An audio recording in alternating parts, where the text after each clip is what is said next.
안녕하세요. 이제이유 화상과의 전문 선생님 토센입니다. 오늘은 일본 유학 시험 이제이유와 한국의 대학 수학 능력 시험과의 비교를 진행해 보겠습니다. 각 시험의 과목 비교, 준비 기간, 병행 여부, 비용 등을 하나하나 비교해 볼 텐데요. 오늘 영상이 일본 유학과 수능 사이에서 고민하시는 수험생 여러분들께 도움이 되었으면 좋겠습니다. 먼저 수능과 이제이유의 차이입니다. 이제이유는 일본 유학생 전용 수능이라고 생각하시면 됩니다. 그렇기 때문에 과목이 유사한데요. 수능의 국어는 이제이유의 일본어에 해당이 된다고 생각하시면 됩니다. 또한 수학은 수능의 과거 나형이 코스 1, 과거 가형이 코스 2에 해당한다고 생각하시면 됩니다. 또한 탐구 과목 굉장히 역시 유사한데요. 이제이유의 종합 과목이 한국의 사회탐구, 이과 과목이 한국의 과학탐구에 해당이 됩니다. 시험 횟수에는 차이가 있습니다. 수능은 연 1회 11월에 진행이 되는데요. 당해 시험 성적이 당해에만 사용이 가능하다는 점이 특징입니다. 이제이유는 연 2회 6월과 11월에 시험이 치러지는데요. 각각 전기, 후기 시험이라고 부릅니다. 전기와 후기 시험 점수 둘 다 그 해에 사용이 가능하고 경우에 따라서는 후년, 내후년에도 사용을 할 수 있는 학교가 있습니다. 수능과 이제이유의 가장 큰 차이점은 영어인데요. 공식적인 영어 과목이 개설되어 있는 수능과 달리 이제이유에는 영어 과목이 존재하지 않습니다. 그렇기 때문에 일본 유학을 희망하시는 수험생 여러분들께서는 외부 공인 성적을 취득하실 필요가 있습니다. 토플 혹은 토익을 준비하셔야 하는데요. 토플은 총 4과목, 토익은 총 2과목입니다. 토플은 리딩, 리스닝, 라이팅, 스피킹 총 4과목으로 이루어져 있고 상위권 대학에서는 토플만 요구하는 경우가 많습니다. 토익은 리딩, 리스닝 2과목만 존재하기 때문에 토플에 비해서는 비교적 쉽다고 할 수 있는데요. 중상위권이나 중위권 대학에서는 토익을 요구하는 경우가 많습니다. 토플 혹은 토익의 장점이라고 하면 각 대학의 원서 접수날까지 횟수 제한 없이 응시한 성적 중 최고 성적을 제출하기만 하면 되기 때문에 1년에 단 한 번밖에 없는 수능과는 차이점이 있다고 말할 수 있습니다. 또한 추가로 제2 외국어 과목은 존재하지 않기 때문에 일본어와 영어만 공부를 하시면 됩니다. 그럼 지금부터는 이제이유 과목에 대해서 소개를 해드리겠습니다. 앞서 말씀드렸던 것과 같이 이제이유와 수능은 과목이 굉장히 유사한데요. 수능의 국어에 해당하는 일본어 과목은 기술, 독해, 청해, 청독해로 구성이 되어 있습니다. 기술은 직접 문장글을 쓰는 문제인데요. 총 30분 50점 만점입니다. 독해는 40분이고 청해, 청독해는 합쳐서 55분으로 총 400점 만점입니다. 기술을 제외한 전 항목은 전부 다 객관식 문제입니다. 그 다음으로 탐구 과목에 해당하는 종합 과목과 이과는 각각 80분씩 진행이 됩니다. 종합 과목은 200점 만점입니다. 이과는 생물과 화학, 물리 중 2가지 과목을 선택해서 시험을 보셔야 하는데요. 한국의 지구과학에 해당하는 과목은 존재하지 않습니다. 이과 과목 역시 80분이고 각 과목 100점씩 합 200점입니다. 그 다음으로 수학은 코스 1과 코스 2가 있는데요. 코스 1은 문과 수학이고 코스 2가 이과 수학이라고 생각을 하시면 됩니다. 각 과목 80분 총 200점 만점입니다. 이제 이외에도 준비를 해야 할 과목이 몇 가지 더 추가로 존재를 하는데요. 먼저 지망 이유서를 작성하실 필요가 있습니다. 각 대학이 요구하는 포맷에 맞춰서 지망 이유서를 작성하시고 원서 접수를 하실 필요가 있습니다. 또한 각 대학마다 본고사라는 시험이 존재를 하는데요. 대부분의 본고사 같은 경우에는 소논문, 논리적 글쓰기나 일본어 시험 혹은 영어 시험 등 각 대학이 개설한 자체의 시험을 응시를 하실 필요가 있습니다. 또한 면접을 준비하셔야 하는데요. 이 면접은 일본 대학에 직접 가셔서 현지 면접을 보실 수도 있고 아니면 한국에서 화상 프로그램을 통해서 화상 면접을 보시는 경우도 있습니다.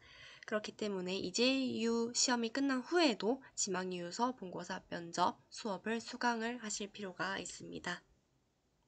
그 다음으로 이제이유와 수능 겹치는 과목에 대해서 설명을 드리겠습니다. 결론부터 말씀드리자면 이재유와 수능은 겹치는 부분이 거의 없습니다. 그러나 한국 과목과 수학에 있어서는 다소 겹치는 부분이 존재는 하기는 합니다. 먼저 수능의 사회탐구 같은 경우 세계사의 산업혁명 이후부터 현재까지의 내용, 그리고 세계지리의 전반적인 내용이 종합과목에 도움이 되기는 합니다.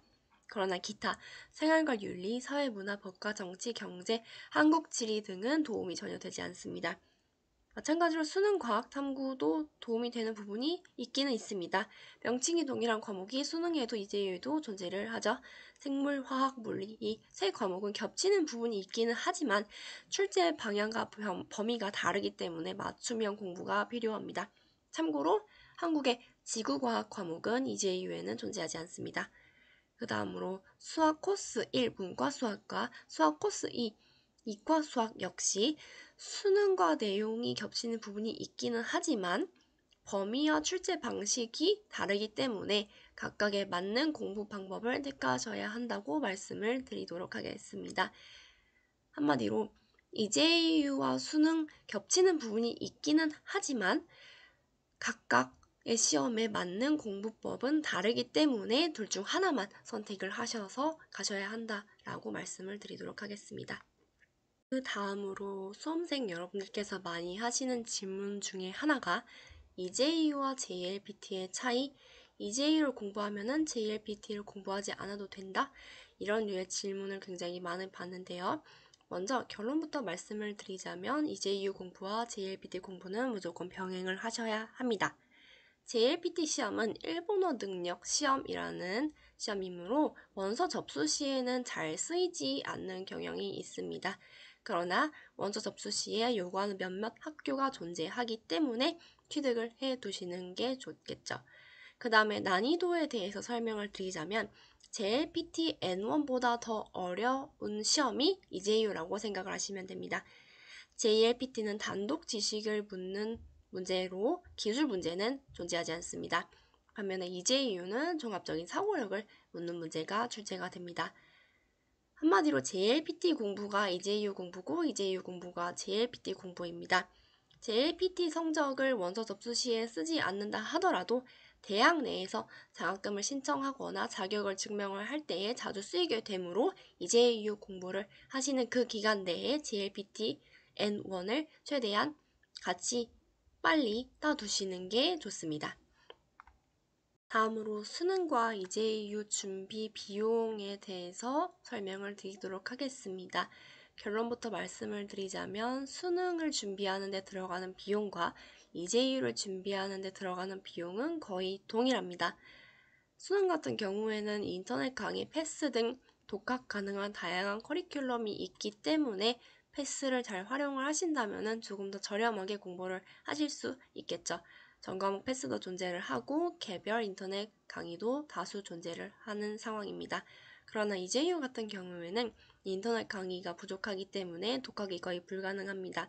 소수의 인터넷 강의가 존재하지만 교재도 많이 부족한 편이기 때문에 주로 학원으로 이동을 하시는 경우가 많죠. 혹은 개인 과외를 이용하는 경우도 있습니다.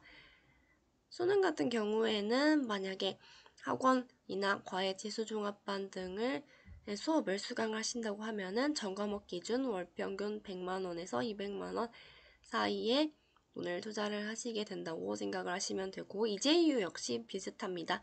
유학원이나 유학 전문 학원 혹은 과외 인터넷 강의를 수강을 하신다고 하셨을 때 영어 과목을 포함해서 전과목 월 평균 100만원 안팎의 돈을 투자를 하시게 된다고 생각하시면 됩니다. 으로 이재유를 준비하는데 소요되는 기간에 대해서 설명드리겠습니다.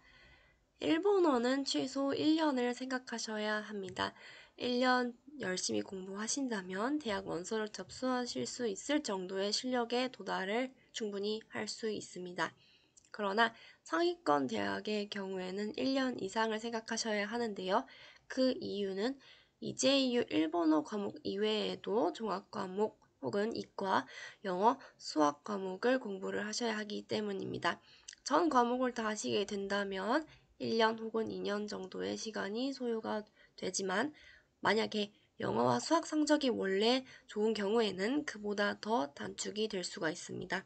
만약에 실력이 부족한 경우에는 그 이상이 소요가 되겠죠. 그러나 이재유 같은 경우에는 수능과 달리 과목 선택이 가능하다라는 장점이 있습니다. 일본어만 보는 대학을 응시하시거나 아니면 일본어와 영어만 보는 학부 등 일부 과목만 공부하실 경우에는 전 과목을 준비했을 때에 비해서 시간이 상대적으로 적게 걸릴 수 있습니다. 그렇기 때문에 몇 가지 과목을 버리고 선택적 집중을 할 경우에는 1년도 가능하다고 말씀을 드리도록 하겠습니다. 다음으로 수험생 여러분들께서 굉장히 많이 하시는 질문 중에 하나가 수능과 이재유 병행이 가능한가요? 라는 질문인데 수능과 이재유 병행은 절대 불가능합니다. 혹시라도 시도를 하고 계시는 수험생 여러분들이 계시다면 절대 반대합니다. 왜냐하면 범위가 사실상 거의 겹치지 않기 때문에 서로 다른 공부를 한다고 생각하셔야 합니다.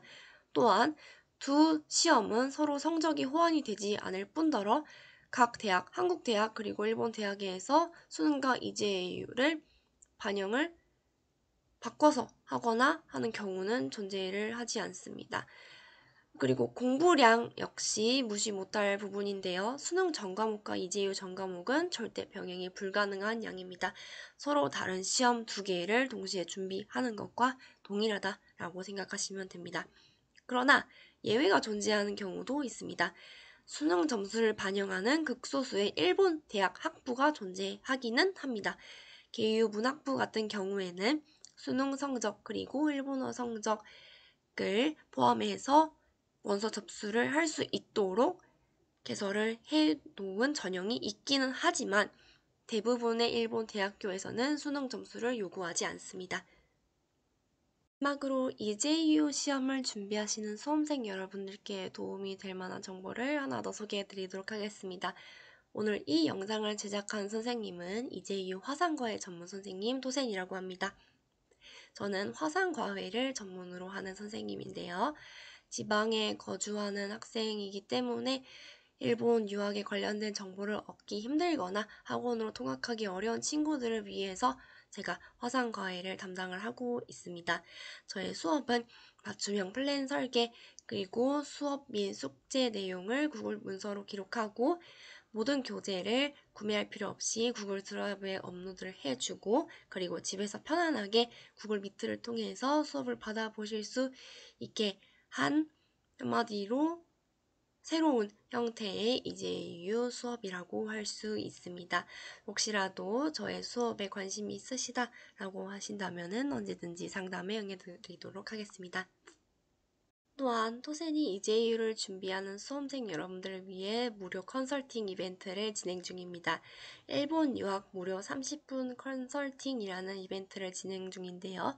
일본 유학, 일본 대학, 이재유 공부법 등 모든 질문을 30분 내에 자유롭게 물어보실 수 있는 이벤트를 기획하고 있습니다. 또한 소논문 무료 30분 첨삭 이벤트도 진행 중입니다. 본고사 소논문 전형을 준비하시는 수험생들을 위해 무료 첨삭 이벤트를 진행 중에 있습니다. 그리고 또한 토센 블로그에 이재유 자료를 매일 업데이트하고 있습니다. 이재유 준비에 필요한 모든 자료를 무료로 배포해 드리고 있으니 관심이 있으신 분들은 블로그를 한번 방문해 주시면 되겠습니다. 이렇게 해서 오늘은 일본 유학시험 이재유와 한국 대학 수학능력시험의 비교를 진행해 보았는데요. 앞으로 여러분들이 일본 유학시험 이재유를 준비하시는 데 있어서 궁금한 사항이 있으시다면 언제든지 응답해 드리도록 하겠습니다. 그럼 다음 영상으로 찾아뵙도록 하겠습니다. 일본 유학시험 이재유 든든한 파트너는 토센